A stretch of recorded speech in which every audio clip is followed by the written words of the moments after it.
Барлықтарыңызға сәлем. Бүгін өте дәмді болып шығатын донер дайындайтын боламыз.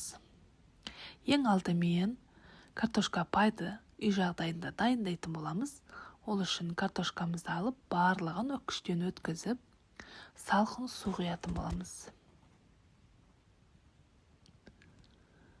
Барлық крахмалы кеткенше жуып, майлығымызға кептіріп алатын боламыз.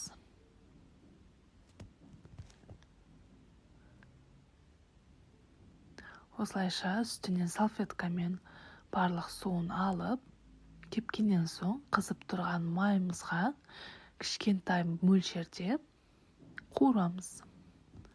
Барлығын осылай қуырып аламыз. Келесі кезекте филемізді соломка етіп турап, оны да қызып тұрған майымызға қуыратын боламыз.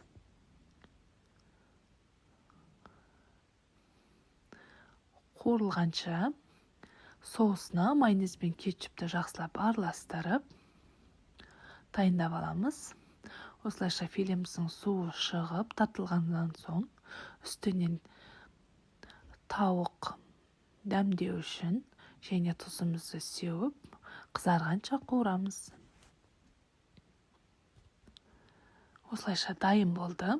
Енді лавашымызға соусымызды 2-3 қасық қосып, осылай барлығын кезекпе-кезек салып отыратын боламыз.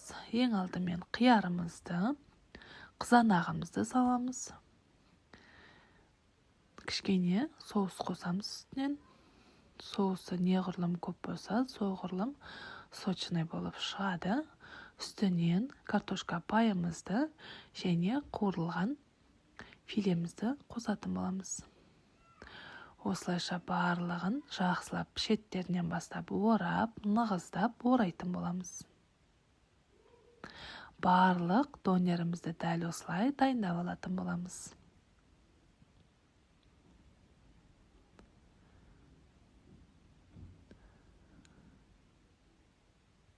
Сіздер де үй жағдайында осылай дайындап көрсеңіздер болады.